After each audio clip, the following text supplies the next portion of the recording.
En solidaridad hoy a Diego Belicia, que es psicólogo y también ha participado en plataformas sociopolíticas, y a Miguel Colomo, que ha sido el cabeza de lista en Madrid por escaños en blanco. Muy buenas.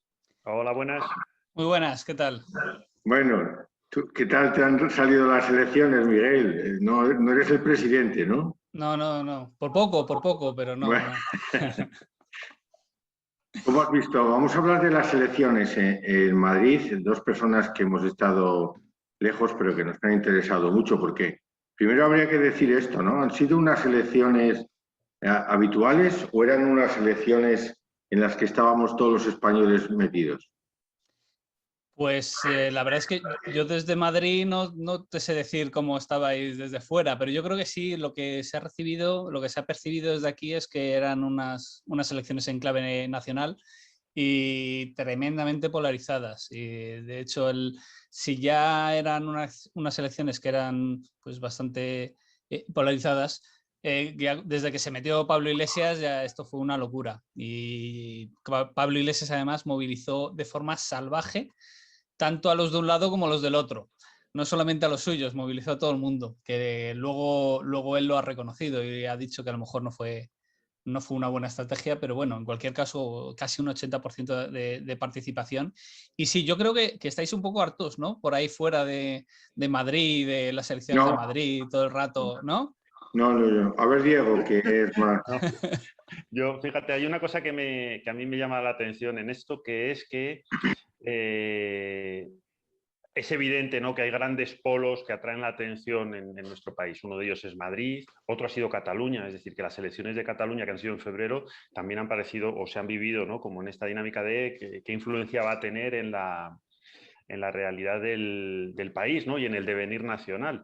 Pero es que, o sea, yo creo que vivimos un momento en el que las cosas se van sucediendo, aparte de una velocidad, con impactos hasta ahora quizás desconocidos, ¿no? Pero estoy pensando, por ejemplo, en ¿cómo se dice?, la moción de censura en Murcia que provocó, entre otras cosas, las elecciones autonómicas en Madrid, ¿no?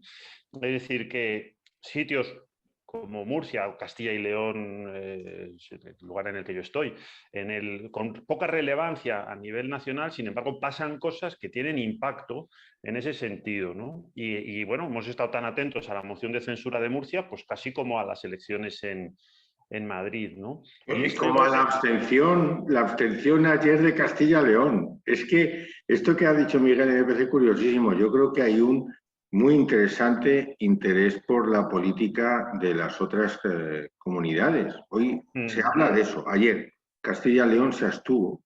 Sí, no, y ahora estamos pendientes del jaleo de las primarias en el PSOE de Andalucía, ¿no? Quiero decir que en esa dinámica yo no estoy muy de acuerdo en esta idea de que estemos hartos. A la gente que nos interesa la política, nos interesa lo que ha pasado en Madrid, lo que pasa en Murcia, lo que pasa en Andalucía, ¿no? Pero es verdad que hay una preponderancia de determinados polos de nuestro país en el debate mediático, ¿no? Pero yo creo que es una cosa que tiene que ver eso, ¿no?, más con lo mediático y a veces también con estrategias electorales. Miguel, tú eres de una candidatura un poquito peculiar, que seguro que a nuestros oyentes les interesa y a mí también, ¿no? Porque de alguna manera es una enmienda a muchas formas de la política y propones política al tiempo, ¿no? Lo cual Sí. eso me parece súper interesante. Por supuesto, siempre, o sea, mi partido, bueno, el partido por el que me presenté yo es muy particular porque lo que es un partido que reivindica más participación ciudadana y lo que hace es una manifestación y una visibilización de un descontento general que hay de la ciudadanía. Y lo que hace, la forma en la que tiene de hacerlo es presentarse a las elecciones y dejar los escaños vacíos. Y para esto, pues eso, simplemente hay voluntarios y en ese caso yo era un voluntario. Yo llevo fuera de la organización del partido, digamos, pues unos 5 años y ahora pues se convocaron las elecciones en Madrid y yo estuve colaborando, participando pues, consiguiendo candidaturas, porque hay que presentar una lista con 79 candidatos en Madrid, que es una lista importante y no siempre hay voluntarios para rellenar tanta gente en una candidatura. No, de hecho, en Madrid llevaba pues, dos legislaturas sin presentarse, escaños en blanco a las elecciones. Y yo estaba fuera y pues me puse a recoger pues eso. Y además yo tengo un canal de YouTube y en él hablo pues, de escaños en blanco, y desde el partido pues me ofrecieron a mí, como tengo pues el canal de YouTube y siempre hay que contestar entrevistas y cosas de estas, pues me ofrecieron a mí presentarme y me presenté. Y la idea es esa, la idea no es que no queremos políticos y por eso dejamos los escaños vacíos. La idea es que queremos participar más y que la representación que nos ofrecen simplemente presentándote a unas, o sea, pudiendo votar para elegir entre listas de candidatos una cada 4 años o cuando se convocan elecciones como en este caso adelantadas, queremos participar más que esas convocatorias que hacen cuando ellos quieren. ¿Los partidos que hay actualmente en la Cámara de Madrid, crees que son igualmente antiparticipativos aunque hablan de participación? El problema, más que los partidos, es el sistema que hay y el sistema que tenemos en España de participación. No tiene, o sea, estamos a años luz de Suiza, por ejemplo, que los ciudadanos pueden presentar iniciativas legislativas, los ciudadanos pueden, cuando los políticos presentan una ley, los ciudadanos pueden exigir que esa ley salga a referéndum en cualquier momento, y cada cierto tiempo tienen una participación y son protagonistas los ciudadanos. Aquí en España los ciudadanos estamos siempre a expensas de lo que hagan los partidos.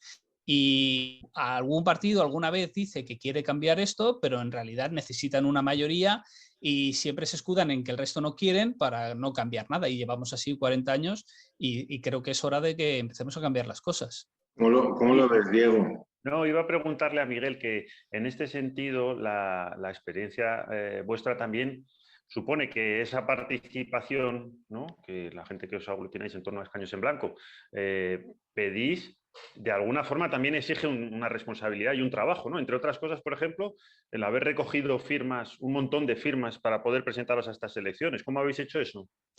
En estas en concreto no hacía falta firmas porque son autonómicas, pero sí es verdad que llevamos un montón de años, desde el 2011, que se cambió la ley electoral para exigir firmas que se exigen tanto en las generales como en las europeas como en las autonómicas de Cataluña.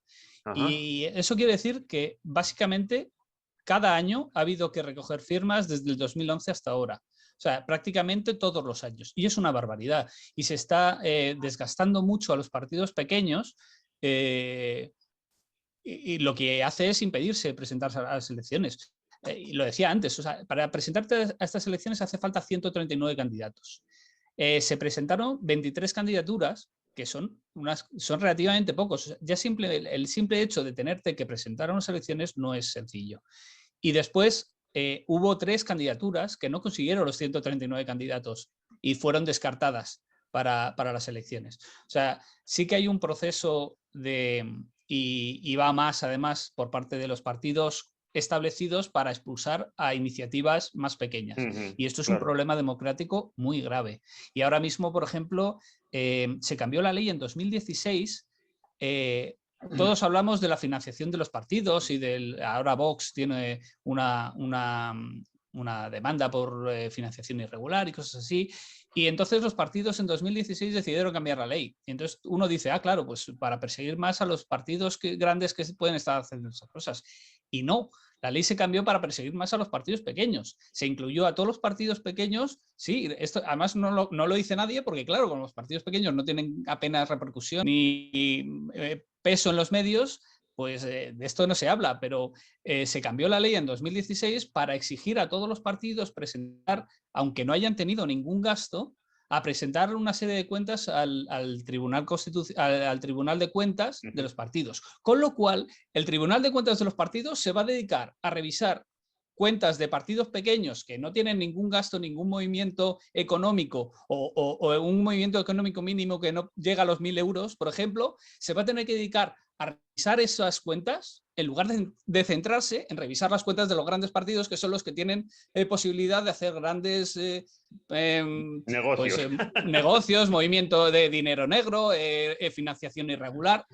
Las cosas funcionan así de bien en este país. Te preguntaba también eso, ¿no? Que realmente esa demanda de participación conlleva también una responsabilidad en la gente que lo demanda, ¿no? Es decir, no es una demanda de participación en ese sentido que uno hace como, oye, queremos participar más, ¿no? Sino que supone también un esfuerzo para la gente que a veces queremos esa participación mayor. Sí, presentarte, o sea, mantener un partido, presentarte a las elecciones es un esfuerzo muy, muy importante.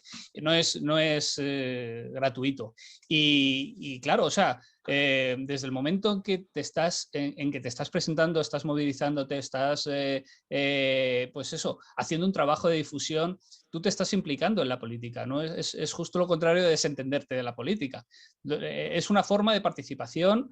Es distinta, no es la que estamos acostumbrados, pero es a la vez que exigimos más participación, tomamos la iniciativa y lo hacemos posible y hacemos un trabajo que deberíamos hacer muchísimo más a menudo los ciudadanos. En Suiza tienen mucho más, los ciudadanos como pueden hacer ese tipo de cosas, tienen mucho más metido dentro que al poder hacerlas que tienen que hacerlas y entonces se interesan más por esos temas.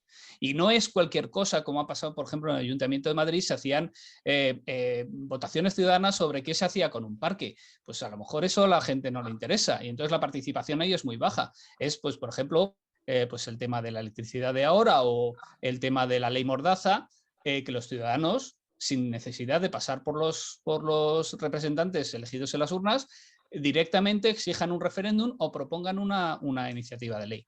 Necesitamos tener mucha más participación. Y el tema de dejar escaños vacíos lo que hace es es una forma llamativa de reflexionar sobre este tema. Hay un cargo político aquí en Gran Canaria que compara los presupuestos participativos con la limosna. Dice, eso es como cuando se da una limosna, se está la gente peleando por 4 migajas y el grueso del presupuesto queda al margen. Mira, yo quería preguntaros a los dos si esto que dice Carmen Calvo, de que en Madrid lo que se pretende desde la institución es una confrontación de interés partidista, si os parece que eso es cierto, ¿no? Pues es un juego al que juegan todos los partidos. A mí me hace gracia que diga eso Carmen Calvo cuando es la primera que lo hace luego en otros temas. O sea, en cualquier tema y a nivel nacional. Siempre están jugando. Había en lo de mejores tascas de Twitter, pues sacaban también a Mónica García que decía lo mismo. Decía, es que se está utilizando esta para enfrentar la pandemia, para enfrentar. Y a la vez sacaban otro tuit suyo diciendo, fíjate qué mal está gestionando la pandemia la Asamblea de Madrid, el Gobierno de Madrid. Y a esto juegan todos los partidos, pero vamos, no es solo en Madrid, a nivel nacional. Y eso claro, es otra de las cosas que está claro que no funcionan en España. Yo por poner un ejemplo sin ir más lejos, lo comentabas antes, la votación de la Comisión Interterritorial de ayer, donde todas las comunidades autónomas gobernadas por el PSOE votan en bloque una cosa y el resto otra. Cuando, vamos, parece bastante claro que el asunto tendría más que ver con la posición ideológica o el color del gobierno que lo propone, pues con el debate serio sobre el asunto, ¿no? Es decir, que en eso, vamos, es evidente que se utiliza la posición, pero esto ya lo hacía también Esperanza Aguirre, ¿no? O sea, tú estás en la oposición, entiendo que el PP está en la oposición, hace toda la oposición posible con todos los medios posibles y eso está también los gobiernos autonómicos y está igual que el gobierno hace oposición a la oposición con todos los medios posibles, ¿no? Claro, pero yo lo que no entiendo es que continuamente digan de los temas serios, en estos temas, esto hay que despolitizarlo. Se dedican a la política y quieren despolitizar la educación, la sanidad, el tema territorial, las pensiones. Pero vamos a ver, pero la política, ¿qué es entonces para esta gente? Si hay que despolitizar lo importante... Sí, eso es lo que decía Franco a sus ministros. Ustedes no se metan en política. No se metan en política. Claro, pues eso. Yo creo que esa es la idea, ¿no? Es decir, que cuando hablamos de despolitizar este tipo de cosas, lo que hablamos es de dejar hacer. O lo que él pide, el que dice despolitizar esto, lo que pide es dejarnos hacer. Dejarnos hacer, sí, sí, sí. Mira, vamos a hablar de los políticos de Madrid en concreto. ¿Qué, te parecen todos iguales, Miguel? ¿O Ayuso es una persona tan peculiar, tan diferente, tan enfrentada a Sánchez? ¿Es otra Esperanza Aguirre, la candidata del partido de Rejón? ¿Es tan genial como a veces la percibimos desde fuera? No sé. Nunca, no son todos iguales nunca, pero sí es verdad que hay una serie de temas en los que todos coinciden y en los que todos mantienen, es decir, lo que decía antes, o sea, todos están manteniendo este sistema, eso para empezar. Y después, bueno, pues en cada momento, cada uno de ellos, yo creo que además en Madrid se ha jugado la izquierda ha jugado muy mal las cartas en cuanto a centrar. Ayuso quiso centrar la campaña en libertad y la izquierda pues entró al juego. Y la única variación que hubo sobre ese tema fue cuando salieron las amenazas por carta pues a Pablo Iglesias y tal. Ahí fue el único momento en el que se intentó desviar un poco la atención. Pero en general, pues, hombre, no son todos iguales, porque luego las políticas que salen adelante varían, pero sí es verdad que hay una serie de cosas que no cambian en España y no cambian en Madrid y no cambian en ninguna otra comunidad. Y decías antes lo de pues, Cataluña. Ha habido una diferencia muy importante con Cataluña. En Cataluña hubo una abstención altísima y en Madrid ha habido una abstención, una participación altísima. La abstención ha sido históricamente mínima en unas autonómicas. Solamente en las generales de 2019, las primeras generales de 2019, fue una participación del 80%. Y sin embargo, la lectura que se hace más o menos es la misma. Es decir, se centran en los temas y la abstención, pues más o menos pasa desapercibida. Y en Cataluña, pues también estaba muy radicalizado en cuanto a otro tema, que sería la esta, pero aquí en Madrid pues se centró el tema en la pandemia y no hubo prácticamente ningún debate sobre nada más. ¿Y el resultado final de las elecciones qué te parece? Pues visto desde Madrid se veía venir desde lejos, vamos. Y hay una cosa muy que también hay que destacar y es que Ciudadanos, que tenía un 3%, más de un 3%, no tenga ninguna representación en absoluta. Y eso es debido a una barrera electoral que está en el 5%, que es una barbaridad. Tanto Diego como yo estuvimos en una iniciativa, estamos en una iniciativa que se llama la Plataforma por un Voto Igual, que ya hablamos aquí de ella, y esa plataforma está en contra de las barreras electorales porque pues, la barrera natural de voto, en este caso 139 diputados, pues estaría aproximadamente en un 1%, pues ya nos parece una barrera normal, natural. Y en el caso pues, de Ciudadanos, pues aquí no, porque la diferencia ha sido mucha, pero puede marcar mucha diferencia. Por ejemplo, Pablo Iglesias se presentó a las elecciones, entre otras cosas, porque Podemos estaba jugándose llegar al 5%. Entonces, claro, Podemos no se podía permitir no tener representación en la Asamblea de Madrid.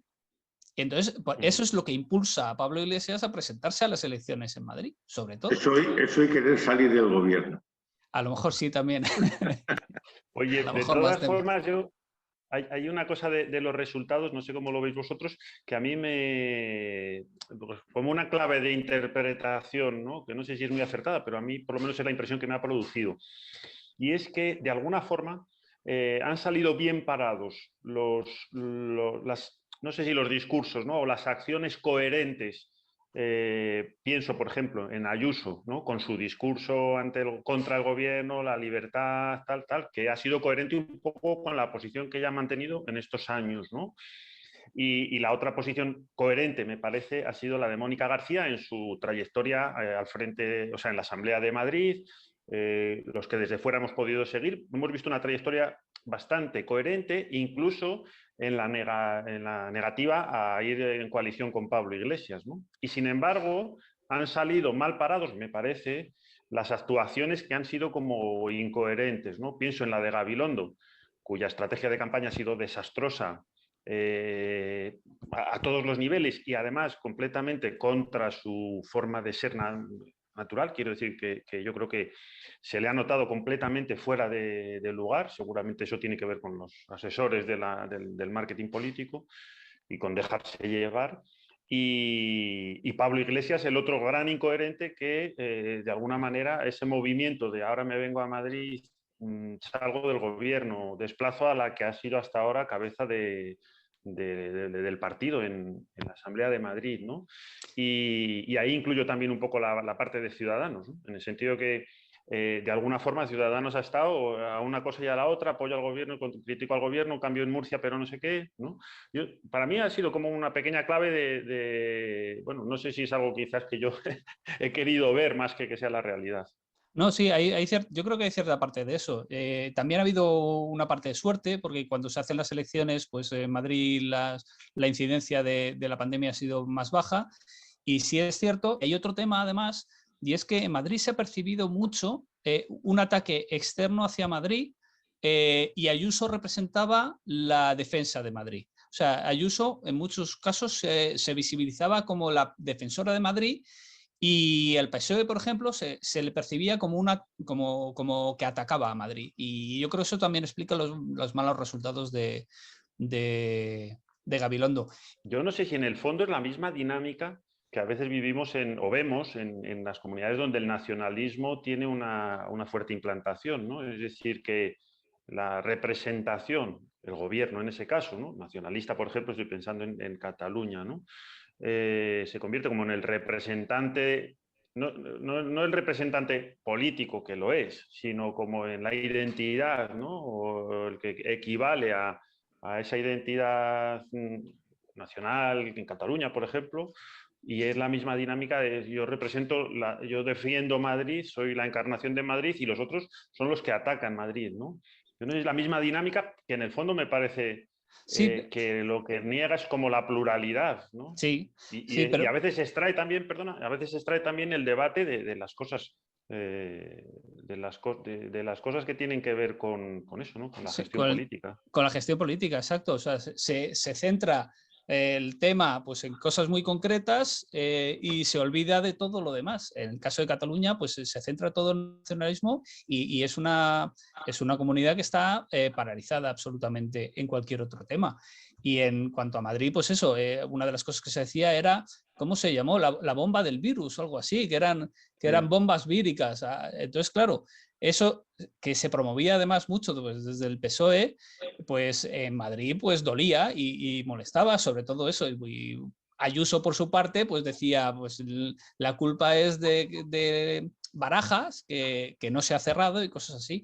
O sea, siempre pues sí que había una parte de coherencia en cuanto a que Ayuso desde el principio pues se centró en intentar cerrar lo menos posible para que la economía siguiera funcionando y pues no sé si suerte o que no está muy claro cómo funciona el virus, pues los números en Madrid siendo altos, porque son altos, pero también hay que tener en cuenta que Madrid no es comparable a Castilla-La Mancha o Castilla-León por densidad de población. O sea, en un tema de virus, la densidad de población es muy importante, que es una de las cosas que decía Ayuso.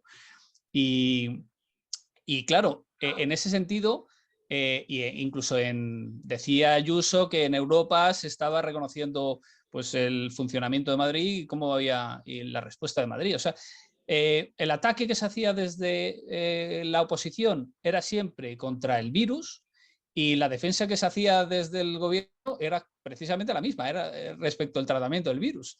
Entonces es curioso, yo creo que cada uno se ha centrado mucho en sí mismo y no han querido ver la imagen general. Y lo de la cervecita, por ejemplo, también es otra cosa que duele en el sentido de que dice, es que los madrileños, y eso ha habido muchísimos ataques posteriormente, es que los madrileños prefieren irse a tomar una cerveza y es confundir absolutamente el mensaje. Claro. El mensaje que se mandaba en Madrid era, tú vas a poder abrir tu negocio. y tú vas a poder elegir si abres el negocio o las medidas, o sea, las medidas, hay una serie de medidas estrictas, pero hay otra serie de medidas que dejan a la libertad de cada uno que las tengan en cuenta o cómo gestionen.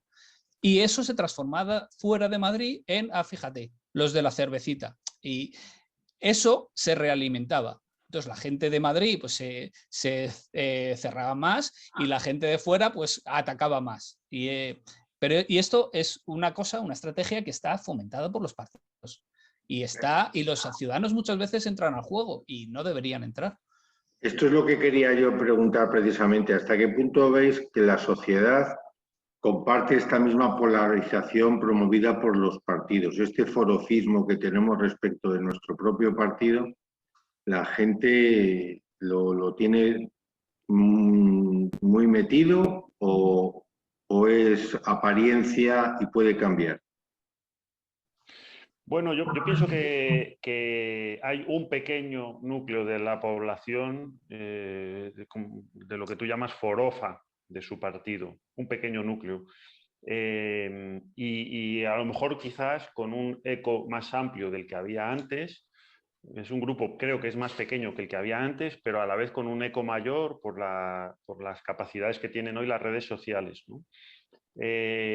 Y a la vez creo que hay una mayor volatilidad del voto, que si lo identificamos, y yo creo que no está mal identificarlo como una de las formas de participación, lo que nos indica es que hay menos identificación, me parece menos identificación y menos forofismo, ¿no? Hay pequeños grupos muy identificados y una gran parte de la población que trabaja con mucha normalidad, con gente de otra forma de ver las cosas, de otra forma de entender. O sea, si pensamos, por ejemplo, en nuestros trabajos, colaboramos gente de formas muy diferentes de pensar a nivel político, ¿no? Si pensamos a nivel de los equipos de fútbol de nuestros hijos o del patio del colegio, ¿no?, en los que nos encontramos o tal, esas realidades, ahí colaboramos con gente que tiene formas muy diferentes de pensar, ¿no? Y con bastante bien, ¿no? O razonablemente bien, creo. Yo creo que sí que hay muchísimo forofismo en la política española y sí que hay mucha gente centrada únicamente en su partido y quien dice su partido o la alternativa a su partido que ha parecido nueva.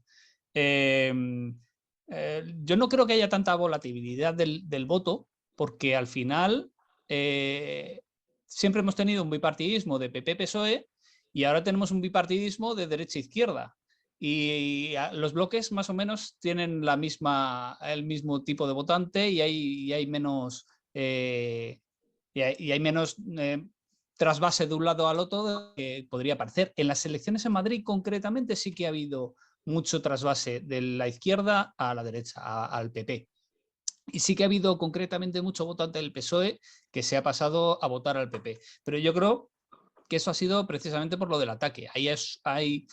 Se ha impuesto el ataque, o sea, la sensación de recibir un ataque a las posiciones ideológicas, digamos. Pero en general teníamos un bipartidismo, sí que cambió durante una época, a partir del 15M, sí que parece que ha habido nuevos partidos, pero a mí me da miedo que estamos volviendo un poco a ese bipartidismo. Es que el PP de Madrid yo creo que logra transmitir sensación, yo creo que más que datos objetivos, sensación de buena gestión. Tienen ese escaparate, ¿no?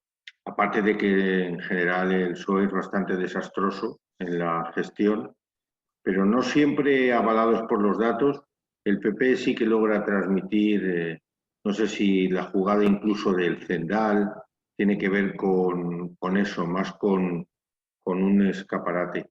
En ese sentido, no hay que olvidar que el PP puede vender más o menos eso, pero es que lo que tiene enfrente, que es el PSOE de Madrid es bastante desastroso, no solo a nivel de gestión, que no ha gobernado en Madrid desde hace un montón de tiempo, ¿no?, sino que internamente es un ejemplo brutal. De hecho, a Gabilondo lo imponen como candidato en las anteriores elecciones, no era el candidato, no en las anteriores, sino las previas a estas, ¿no? Es decir, que se han cargado a secretarios generales desde arriba sin ningún problema, ¿no? Entonces, secretarios regionales, quiero decir. Entonces, en ese sentido, y el ejemplo de esta campaña, ¿no? Que a los que han seguido más de cerca dicen que ha sido dirigida, la campaña del PSOE de Gabilondo ha sido dirigida desde el partido, desde el PSOE nacional, pues yo creo que es un ejemplo de ello, ¿no? Entonces es que, claro, tú hablas, Miguel, de un poco de ese bipartidismo por bloques y puede servir, ¿no? Pero el asunto del trasvase y de la volatilidad tiene que ver también con que, por ejemplo, Más Madrid haya sido vaya a ser como la cabeza de la oposición, ¿no? Y ahí yo creo que Más Madrid ha bebido del PSOE, ha bebido también de Podemos, ¿no?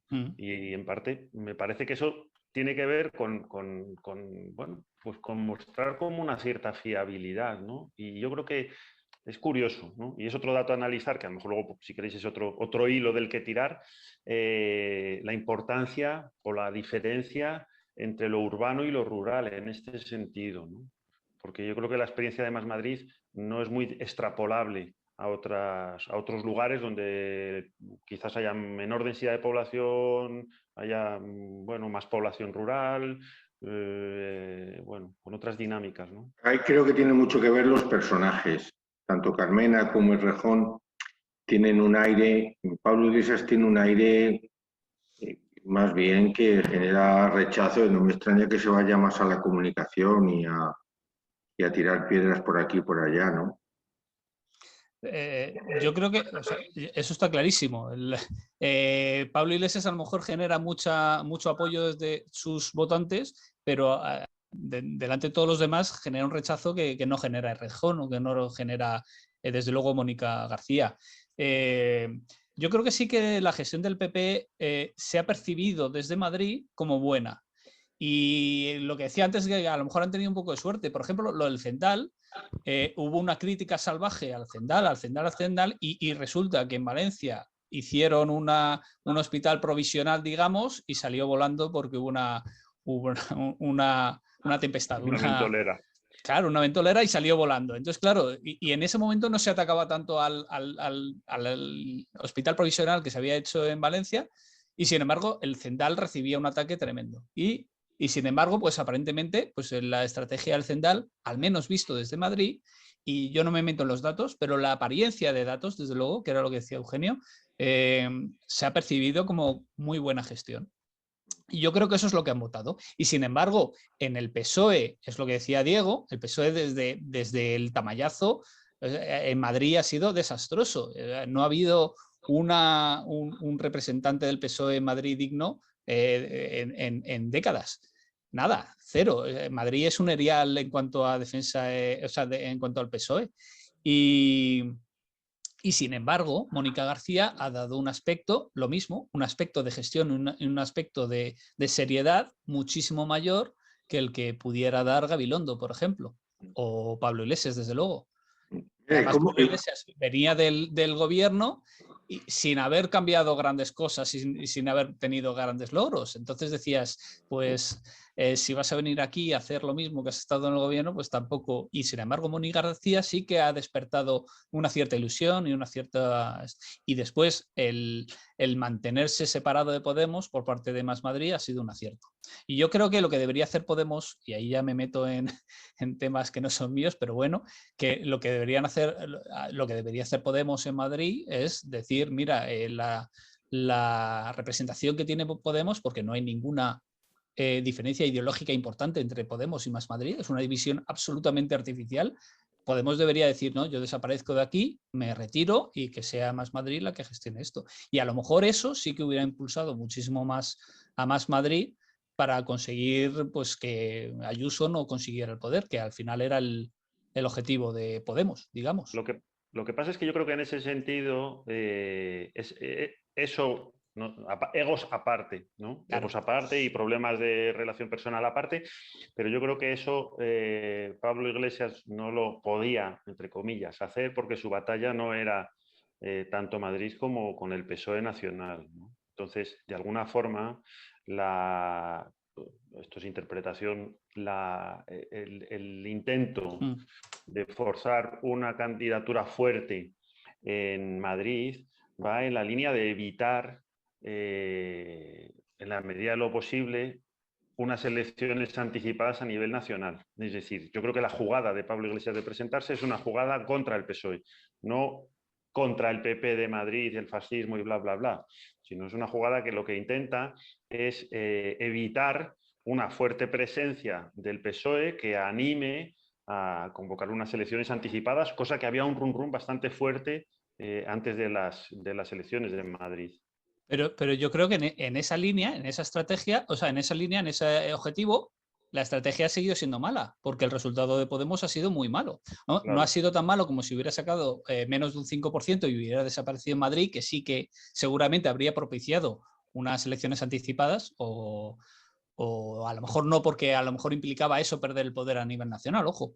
Pero sí que eso implicaba una pérdida que Podemos ha tenido de todas maneras. Sin embargo, con la estrategia que te digo yo, de decir, mira, esto es un tema de egos, vamos a arreglar las cosas en Madrid de cara a la militancia y de cara a todo el mundo, lo que dijo Podemos es vamos a presentarnos juntos, lo que era un absurdo, porque eso lo puede decir el que va ganando, no el que va perdiendo, digamos.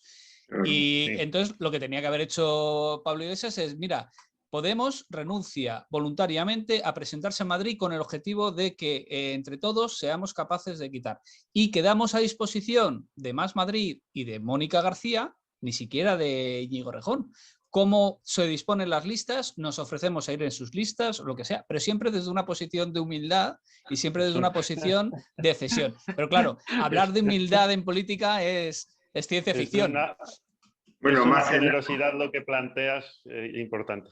Más en algunos sectores políticos que en otros, de todas maneras. Mira, en el otro extremo del arco parlamentario, es tan dramático la presencia de Vox en el Parlamento de Madrid. Los datos que ha sacado, ¿qué os parecen? Sobre el tema de si Vox es la extrema derecha o no es la extrema derecha, básicamente es esto. Vox es una escisión del PP y no tiene más. La extrema derecha siempre ha sido pues Falange y siempre ha sido España 2000, que se presentaba de otra manera a las elecciones y ahí siguen. Y Vox es una escisión de Madrid. Yo me acuerdo que al PP toda la vida se le ha llamado la extrema derecha. Entonces ahora aparece Vox, entonces ¿que el PP es más de centro o qué?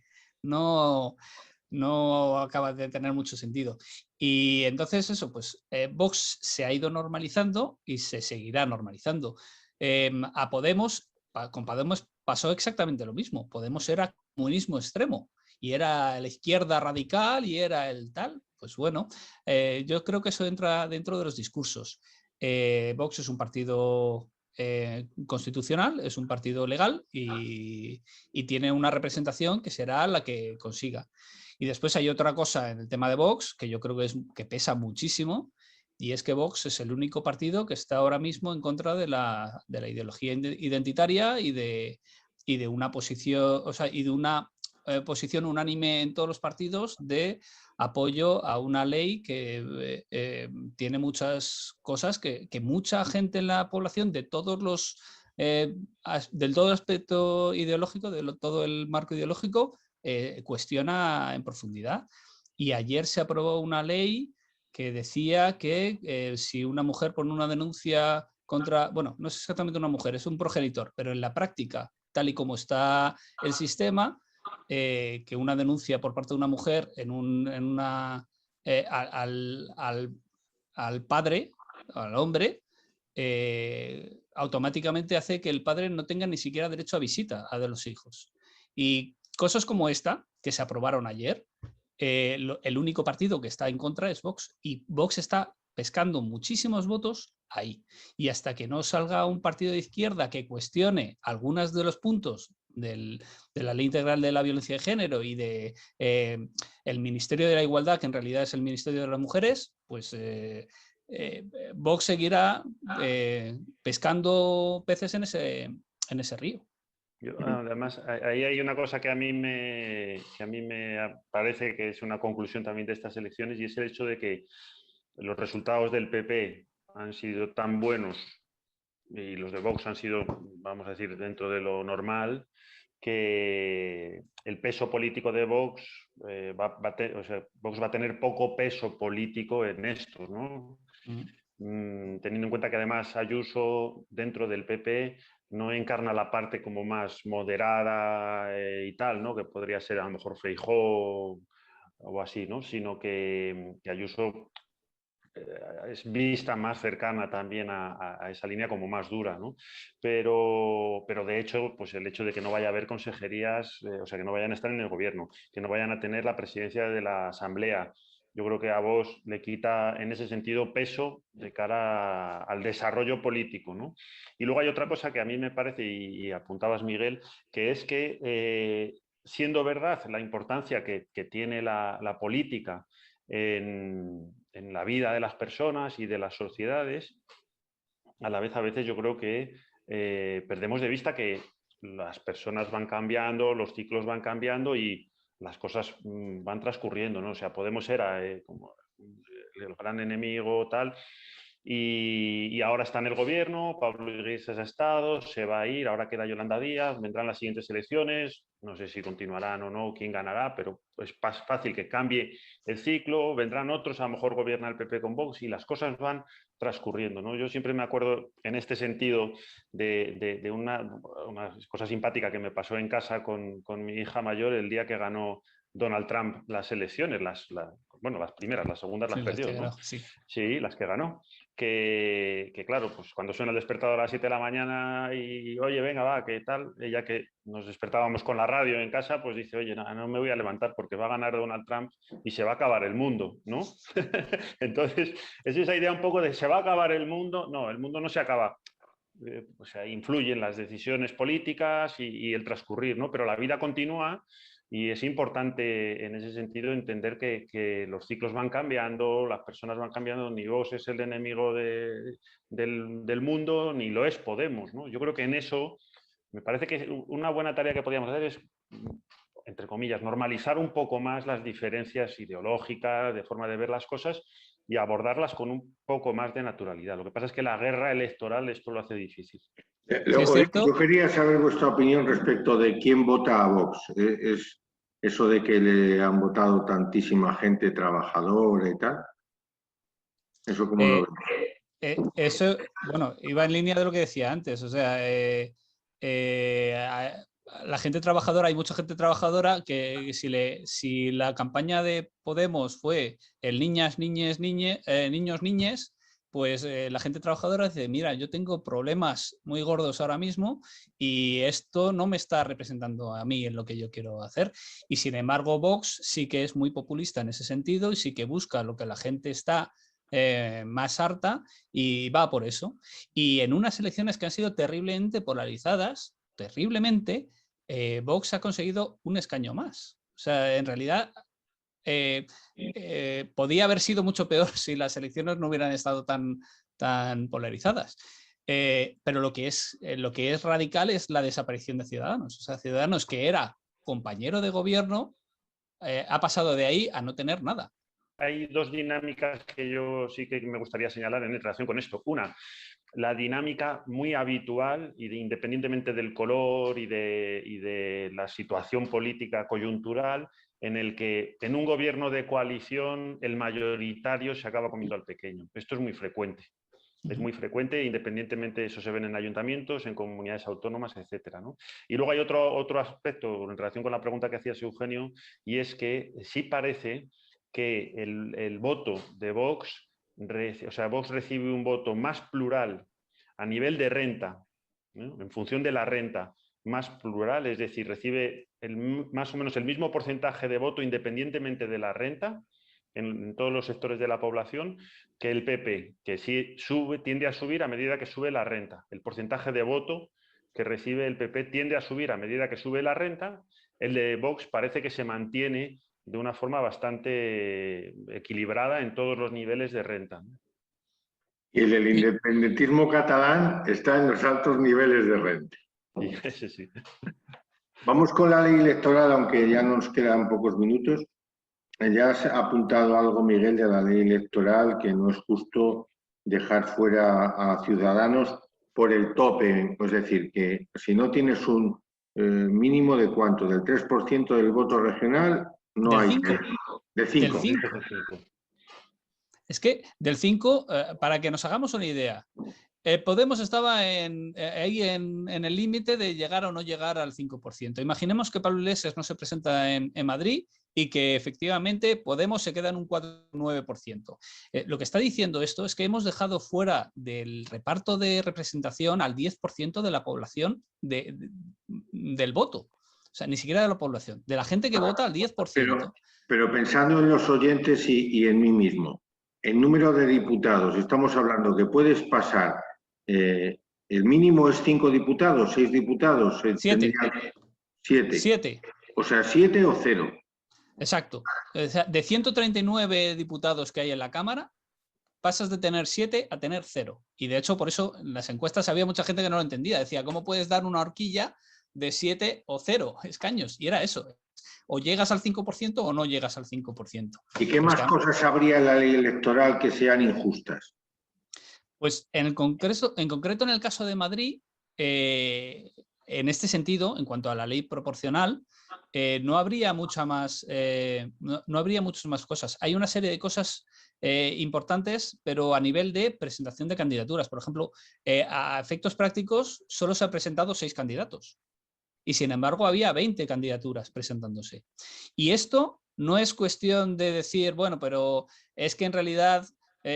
solo van a salir estos 6.